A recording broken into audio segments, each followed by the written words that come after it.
G'day guys, I'm back. It's been a awesome 6 months since I've made a video. My journey's been quite the roller coaster since, and I'm finally back in a time of clarity and inspiration, and was time to fill you guys in on everything that's happened so far. So when I left off last time, I was on my way to Peru. So for the next bit, I've written down my experience for that to share with you. So I'll read that from that now and let you all know. I'm currently in my 40-foot bus converted mobile home. So I'll explain everything along the way. I'll try and keep it in sequence though. So it makes more sense of exactly how I got to this point. But for now, Peru. Alright, here we go. So Peru was an absolute mix of emotions from start to finish. Started off with almost missing one of my connecting flights just by minutes. That was Lima to Iquitos. As I fell asleep. I got food poisoning in Lima, and it hit me as we were landing in Iquitos. That was crazy. I was really faint and losing basically everything. Got ripped off by the guy who gave me the delivery, but I found out afterwards, probably about 4 times the fare. But basically I got my key, got into my room and collapsed. Woke up a couple of hours later in we'll keep it nice, a pool of mess. Had to crawl to the shower and lay in there for another 45 minutes or something just to get enough strength to be able to walk. But anyway, I was pretty concerned at that point in time. I thought it might have been all over right there. But you know, I pushed through and I come good. But I spent the next couple of days getting right before I left for the Amazon. So the whole reason obviously went to Peru, or the main reason, was for this ayahuasca retreat and the healing and that experience. It started off with being met by the director and some staff at the hotel, and the first group of people joining me. We set off by bus on a long, by bus, and then a long-styled speedboat to the Amazon. The Amazon was at its lowest it had been, I think, either recorded to date or a really long time. Either way, it caused us to have to go a different route. Now, it normally would have taken 1.5 hours, but I think it took closer to 4. Now, one of the routes that we had to do, we swapped boats, and then we had to go up this. Well, it just looked like a creek. Normally it would have been a lot higher. It would have just been a branch off the river. But we had the staff, actually, like, just young guys, you know, teens, early 20, maybe something like that. And they were sitting on the edge of the boat, and they were pushing off the bank, and they were just rocking the boat backwards and forth. So we squeezed our way through this sort of narrow watered path.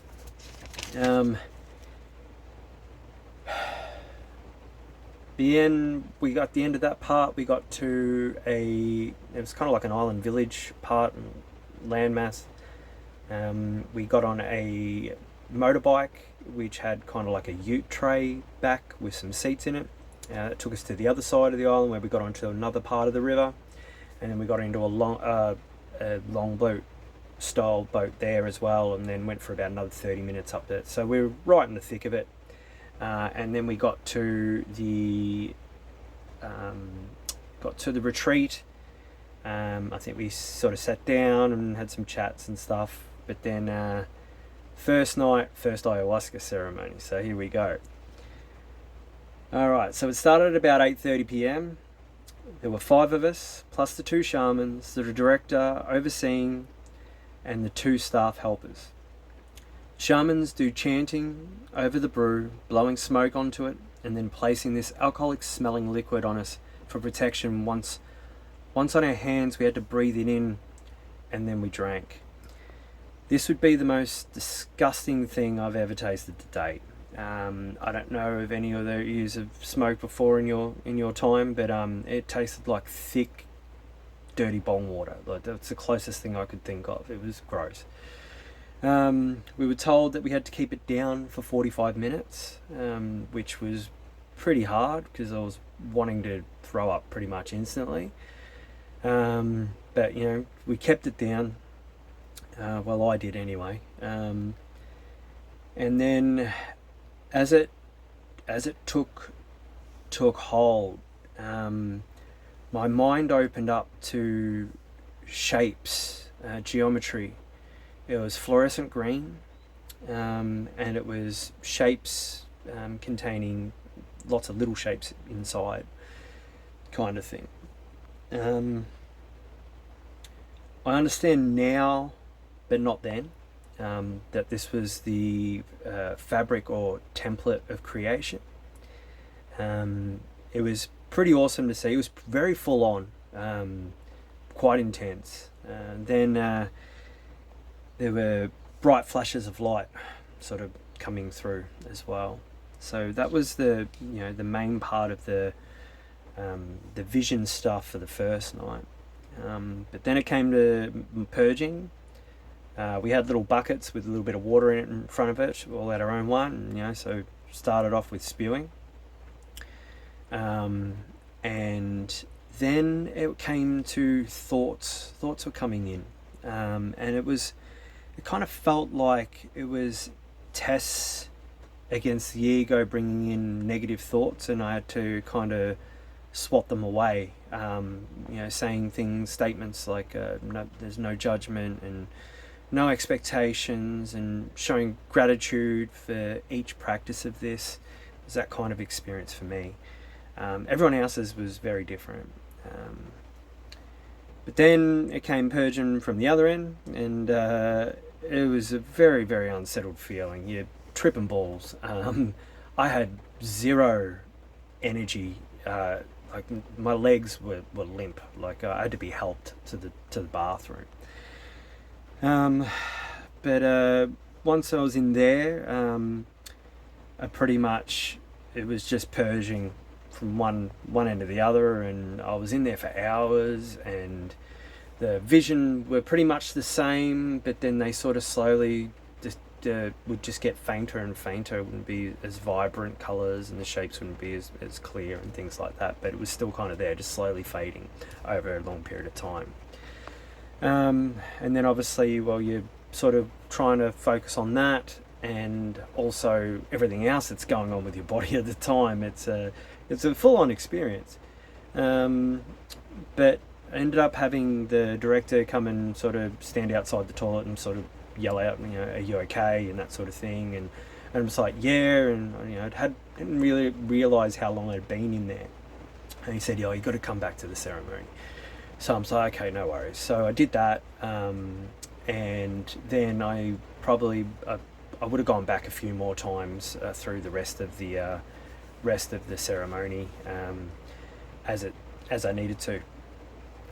Then so that sort of went on, and then the last hour or so, the shamans it was the same at the end of every ceremony. The last hour or so, they would come and they would do individual healing work on each person, and that consisted of sort of touching top of their head and then blowing smoke into sort of the top part of my head, and singing ikoros, songs that they're taught by spirit during their training to become a shaman. Now they would do that, and they'd go from the head, and then they'd go to the feet, and they'd do the similar sort of thing down there, blowing smoke and chanting, and anyway, that was really, really nice. Their songs were really, really cool, all in Spanish, or other, I'm pretty sure it was in Spanish. But so I had no idea what they were singing about. But that was I found out later on that it was just healing songs, basically. So yeah, wrapped it up and then made our way, said thank yous and good night and made my way to bed. And by this point it was 4 a.m. So it was a long time.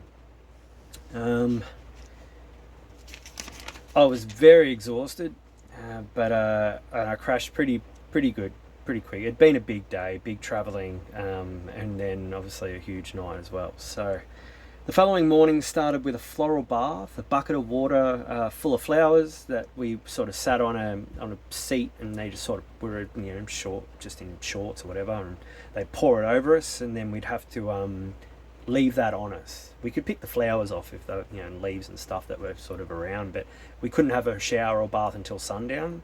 It's just part of the healing process. And then there was another part where we laid down, and then the shaman had this it was kind of like imagine a sponge shaped, but made out of like rolled up leaves, and they would push it into our sternum, and we'd like take a deep breath in, and then he'd push on the sternum and we'd breathe out against it. And we did that a couple of times while he was sort of blowing smoke at it, and that was just another healing modality. Now that next day I felt pretty ordinary. I was it was not like sort of hungover, groggy, but put all the travelling and everything else in that. I was like, okay, cool, it's what it is. But then we had our feedback ceremony where we all sort of described our experiences to the shamans, and then they would help us dissect our visions and explain sort of what was going on or what an interpretation of it. And that was obviously said in Spanish as well, who then the director would translate it to English for us, and that's how it went around. I became quite close to the director, as we had amazing chats about our beliefs and life experiences. I learned quickly that his explanations of ego were very different to mine. And he would claim he wasn't religious, yet his belief systems were very, very Christian based. He would talk about good, evil, and heaven and hell, and all this sort of stuff. The ego was the devil, and anyway, it went on. But they were the outline discussions. It began to make sense as he explained it too. He had lots of evidence to back it up. I went through a stage there where I was like, okay, maybe I've got my interpretation wrong. So I swallowed it whole for the time being anyway. My own visions were very tame in comparison to other people's experiences. Mine were a lot harder to sort of make sense of at the time, where other people's, as they explained it, parts of it sort of made sense to me more than my own. Pretty much all the ceremonies for me were of a similar nature. There was different patterns. I had 8 in all there over the 15 days, and it was I had some odd ones where it was pyramids and shining lights and shimmering off them, and there was a few different ones, but it was basically just geometry, and then thoughts and controlling negative thoughts and processes and that kind of thing for me anyway. I remember having a chat with the director one night about the ego being the devil, and him showing me his evidence of the serpent and how that was all the ego and that was the devil and all this sort of jazz. That's his belief system, and that's fine. But I took it on board for the time I was there, and I went to bed that night, and I had the craziest experience to date that night. So I woke up to a glowing light at the end of my bed, and I was paralyzed. I couldn't speak, couldn't move, couldn't do anything. And then as I sort of just glanced to the right of my bed, there was this huge figure at the foot of my bed. Well, actually, I wouldn't say huge, but just normal size, really.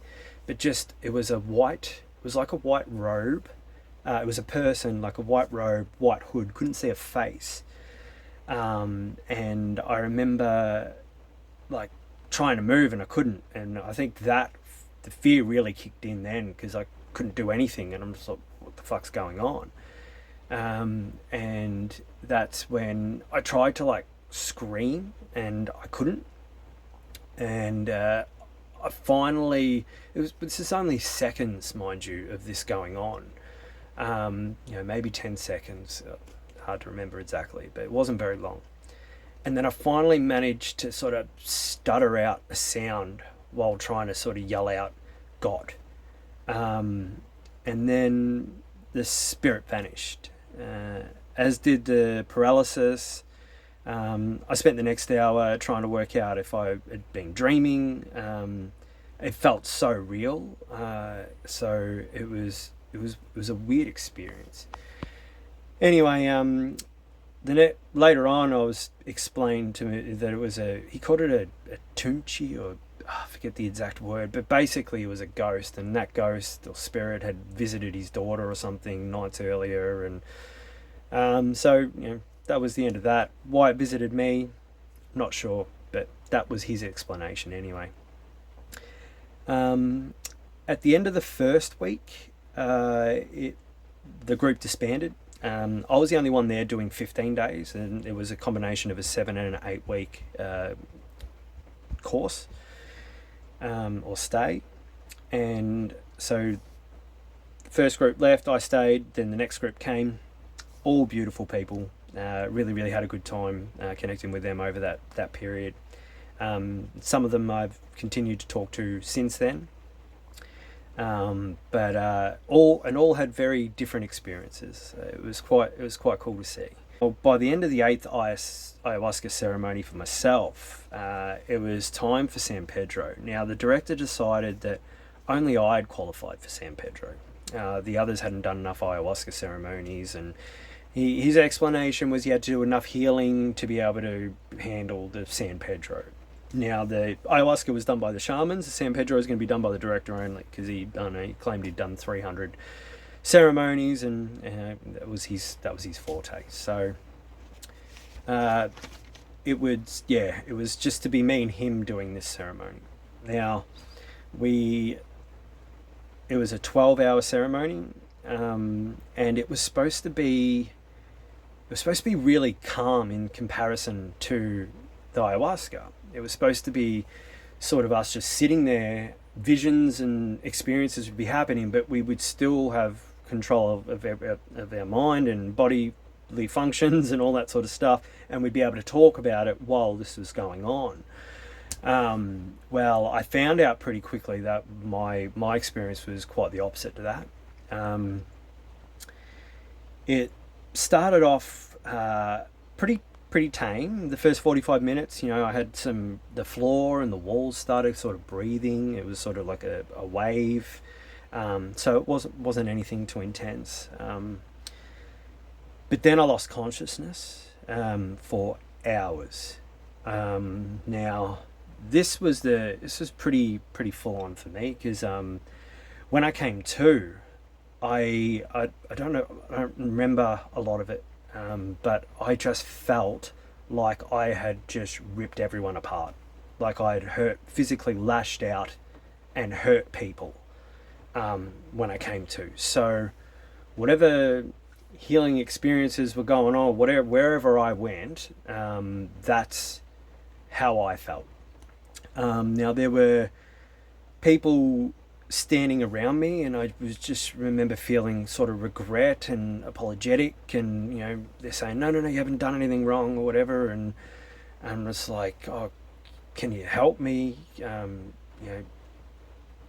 what have I done, and all this sort of stuff. Anyway, the director then proceeded to tried to suck the medicine out of my temples, and then I lost consciousness again. For another period of time. How long, I'm uncertain. But the whole ceremony was 12 hours, and I reckon I was awake for maybe 2, if that.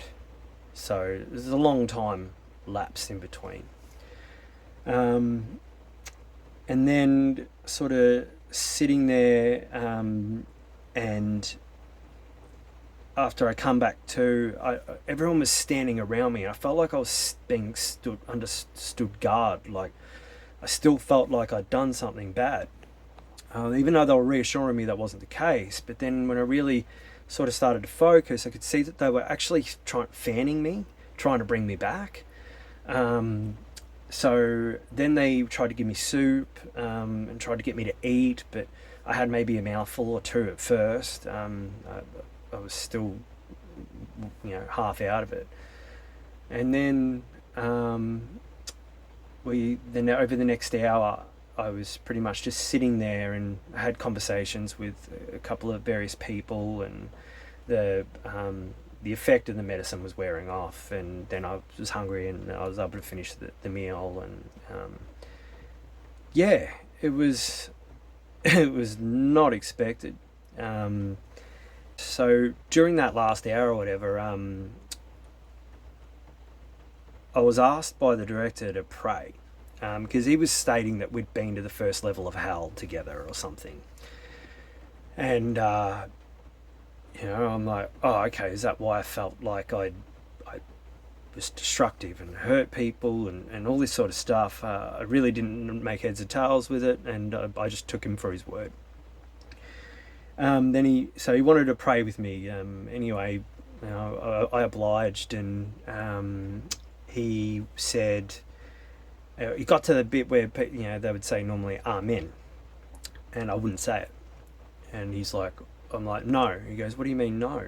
I'm just like, well, that's a statement of worship to Amun-Ra, or Marduk, Anunnaki. It's not real. And he's like trying to convince me otherwise. So anyway, I obliged again. Now, we'd been on a diet with no sugar, no salt, for all this time. There was a pre-diet, and this continuation of no sugar and no salt, or I think we could have salt after a little bit, but anyway, the diet was supposed to expand for the next week as well. So by this point in time, I'd lost at least 8 kilos. I was very malnourished, and I realized just how moldable I'd become in that state. That, on top of all the ayahuasca ceremonies, and really just smashing my body in so many ways it hadn't experienced before. So it wasn't until I left the place, I broke my diet after this. I think I did 2 days maybe while I was in Iquitos. But I got to Cuzco, and the rest of the trip was going to be touristy stuff. Now that was, I got there, and there was the altitude, and there was a huge steep staircases and stuff, and I was exhausted. I couldn't handle it. So I'm like, fuck this. I need to eat eat properly and get some strength back. How am I going to go see Machu Picchu and walk all that feeling like this? So I went and just started, and I ate heaps and everything and anything, just to try and get some weight and some nourishment back into my body. And as soon as I did that, the clarity come through on exactly on the experiences and just how molded I was, and I was sort of all the belief systems that were sort of put onto us that were not my own. So I made that decision right there and then to just wash all that away again, get back to where I was, and I'll leave all of that in Peru, and I would just bring back unconditional love, and empathy for all, and my greater understanding of how the universe and everything is, which is where I still am now. Although I've got a lot more knowledge and skill sets, and I'll talk about that soon. So yeah, not the experience I was expecting. I went there for clarity and purpose and things like that, and ended up being more about healing. Now I understand that we co-create our reality. Our belief systems create our reality, and that's whether they're negative or they're positive. And the only thing we can actually change is our mindset and our narrative of our thought patterns. And I'll go into more detail on that in other videos as well. I enjoyed the next 2 weeks as a tourist. Saw Cuzco, Ollantaytambo, Sacred Valley, Temple of the Sun, which was amazing. To see the difference in the architecture. And you listen to their guides, and their guides are trying to tell us that humans did it and all that sort of stuff. But there's some of them that are just perfectly huge slabs, and the cuts in them like a perfect puzzle on these gigantic, stones that are just slot perfectly in together. And we're talking up a top of a huge, steep, like multiple stairs and layers and stuff. So anyway, I questioned one of the guys about it, and it was obviously a previous civilization, whether it was Atlantis or Lemuria or whatever it might have been, but it was ancient technologies that helped create that part of that. And then you could see where humans had sort of built over other parts of it and tried to repair it, and you could see the difference in the technologies or the knowledge they had versus what was there pre-existing. So beautiful spot. Then you've got where else? Oh yeah, Machu Picchu. Absolutely breathtaking. Just so high up, the mountains and the fog sort of hugging the mountains, and just the feel of the place. It was just stunning. So I really, really enjoyed that as well. After that, it was time to go home. Now, that experience, not the Machu Picchu, but what happened at the retreat, it shook me up big time. And I didn't meditate for probably a month before I started, 3 weeks at least. And I sort of got back and was like, right, and I actually started up my electrical business again, and started getting work again, and kind of fell a little bit back into my old life. And I decided I was going to go and find some land. Now, the land, I'll cover that part on another video. I'll just finish up Machu Picchu. But pretty much, on greater reflection, I can see, as I said, everyone's creating their own reality. Now, I think that my part, everyone plays a part in our realities of reflecting things back to us that we need to work on and see in ourselves at times. I think that I played a big part in the director's path while I was there. So much so that my experience made him realise that he wasn't to work with plant medicines anymore. Now, whether he followed through on that, I'm not sure. I haven't followed up or had any discussion with him since. But at the time, he was pretty scared by it. So he said, I'm not doing medicines anymore. I'm just going to make this other sort of it was like a retreat still, but more about healing and that sort of thing, but of his sort of religious nature, even though he didn't claim it.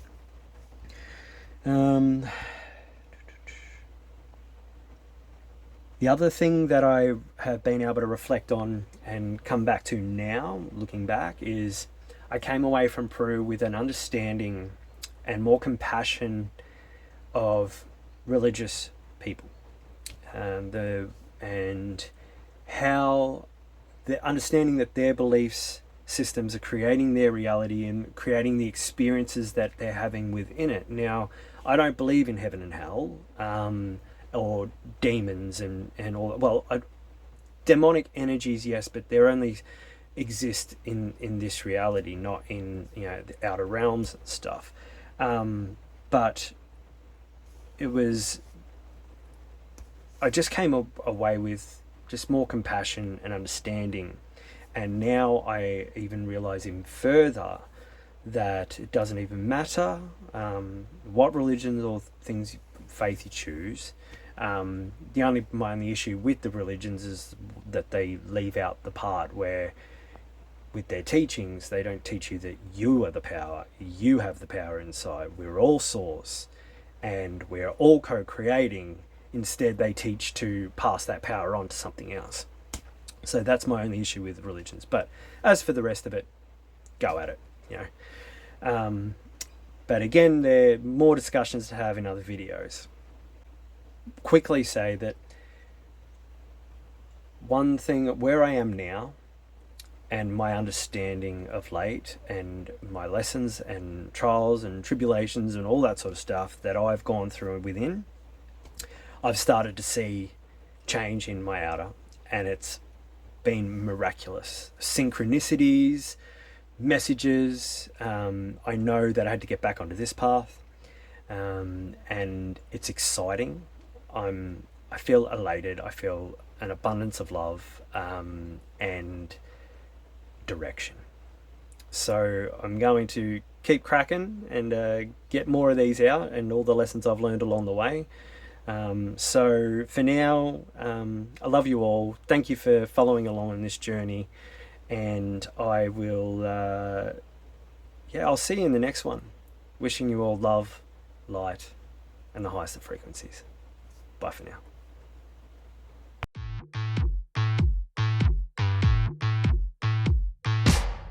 I've